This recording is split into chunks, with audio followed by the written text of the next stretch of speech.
Welcome to a new episode of Scary Short Stories. We hope you enjoy your stay with us. Tonight we have stories featuring supernatural creatures. Let's begin.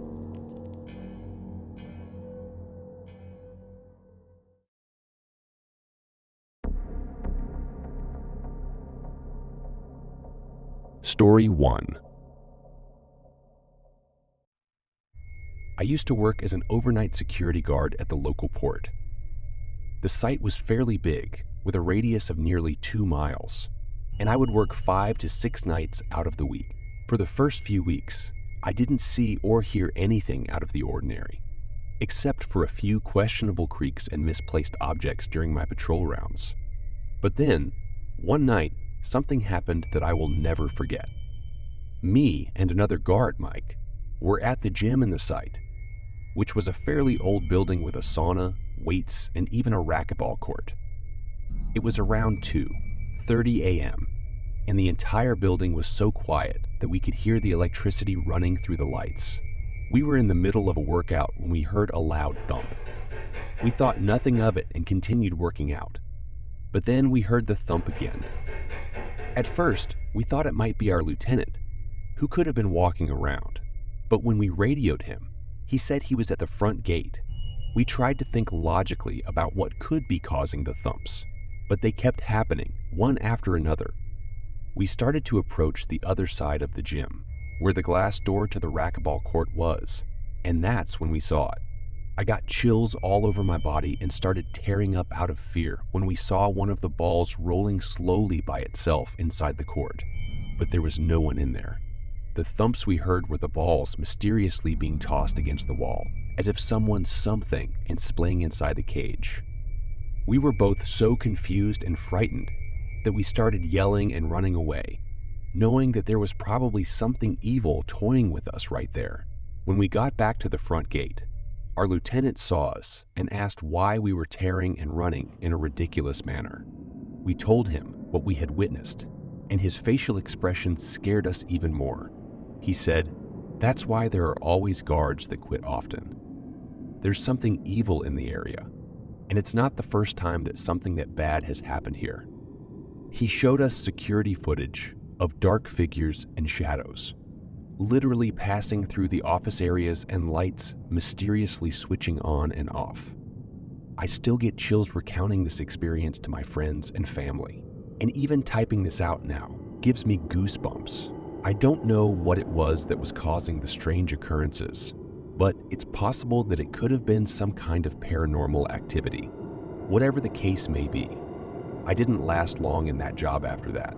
There were other experiences, but I'll share those at a later time. Story 2. I was living in a rural area in Oklahoma with my mother at a small lake house when I was around 11 years old. One night, I randomly and abruptly woke up for no reason. This was not normal for me, and I felt very uneasy. The only sound I could hear was my mother snoring in the next room on the couch. I rolled over and tried to go back to sleep, but my need to use the bathroom was growing more urgent, so I reluctantly forced myself to head that way. The bathroom was on the other side of the house, around a corner and past the kitchen, and finally down a long hallway on the right. After I finished my business, I flipped off the light switch and started heading back to bed. That's when I heard the distinct click of the light switch, and I saw the glow of the bathroom light in the hallway. Terrified, I slowly turned around just to witness the light in the bathroom start clicking on and off. Click, click, click, click, click, click. Finally, it shut completely off. In the dark of the hallway, my eyes began to make out a white shape near the end of the hall, around my size and crouched to the floor. At this point, I'm frozen to the spot as my mind begins realizing that no one else is home, except for my mom and myself. Then the white shape began whispering in a quiet man's voice, "Help me, I'm lost." I remember wanting to scream for my mom, but I couldn't. Instead, I barely said no, before this thing starts running at me on what sounded like all fours. I quickly ran through the kitchen and around the corner before running to my sleeping mother and shaking her awake. I remember saying, "It's coming. It's coming," and my mother's eyes going from dazed to alert in an instant.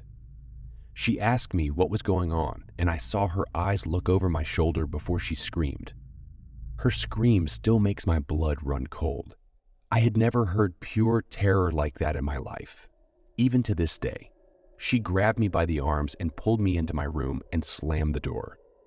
She held me in her arms with her back pressed against the door as we listened. It sounded like this thing was running around in circles in the kitchen. We could hear hands and feet slapping against the tile. The kitchen had a sliding glass door to the outside, which sounded like it was thrown open, then slammed. We sat there horrified until daybreak. After that incident, I was sent to my grandmother's house in the next town, and I never set foot in that house again.